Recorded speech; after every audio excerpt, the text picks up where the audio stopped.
انا اسمي مصري، دي وطني. انا لو عايز اعيش هعيش ليه؟ ليه هعيش؟ عشان اعيش مذلول؟ يعني عشان اعيش مش عارف اشتغل؟ سيبك من ده. عشان اعيش مش عارف اتكلم، مش عارف انطق؟ انا اموت شهيد او اموت احسن لي من ان انا اعيش الذل ده كله.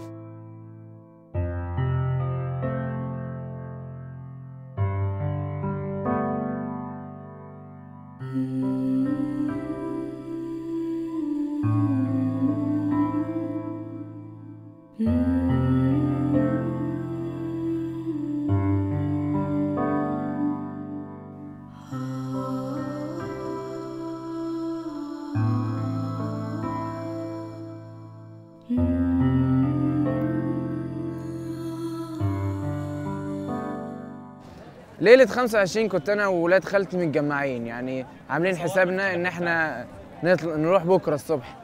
فأنا ليلتها ما كنتش عارف أنام، يعني مش متخيل يعني هل الليلة دي هتبقى هنغير مصر، هنغير التاريخ في الليلة دي يعني.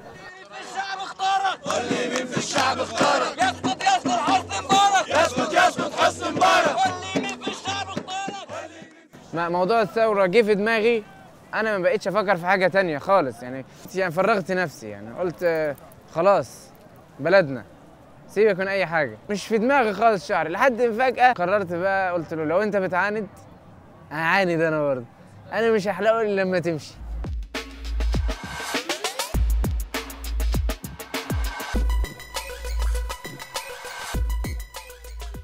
دي كناية عن إن أنا قاعد لك، يعني أنا مش متحرك من هنا إلا لما يمشي. إحنا معتصمين.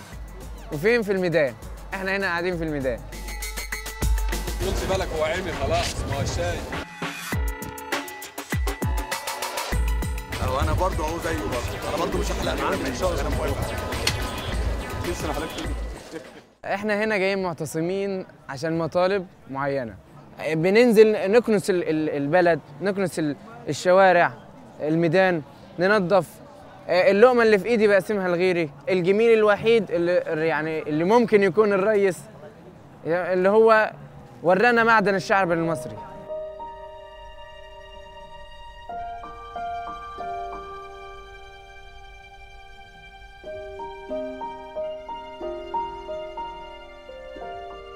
مش هنعم بقى يعني بحياة، ولا هيهدالي جفن إلا لما يمشي. أرقد بعدها على السرير مرتاح، أجي أغمض عيني واستغطى باللحاف بتاعي على السرير بتاعي، وأنا في دماغي إن مفيش حسني بعد كده، مفيش ظلم بعد كده.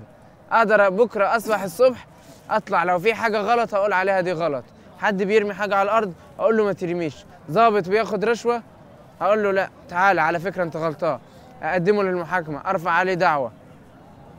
كلنا نبقى بلدنا حرة. الحرية أساس العدل، والعدل هو أساس الحياة. يعني حياة من غير يعني عدل أو حرية تبقى مش إنسانية. يا نعيش أحرار يا نموت شهداء.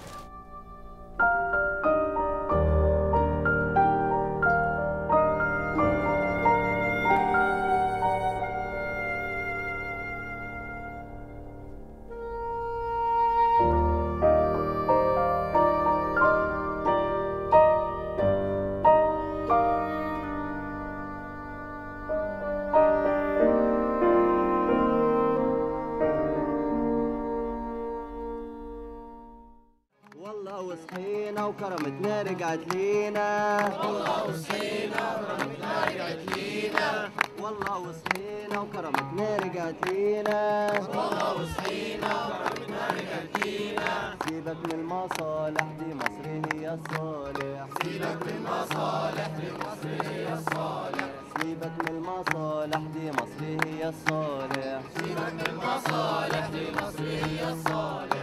الرسالة وصلت والنتيجة حصلت، الرسالة وصلت والنتيجة حصلت، الرسالة وصلت والنتيجة حصلت.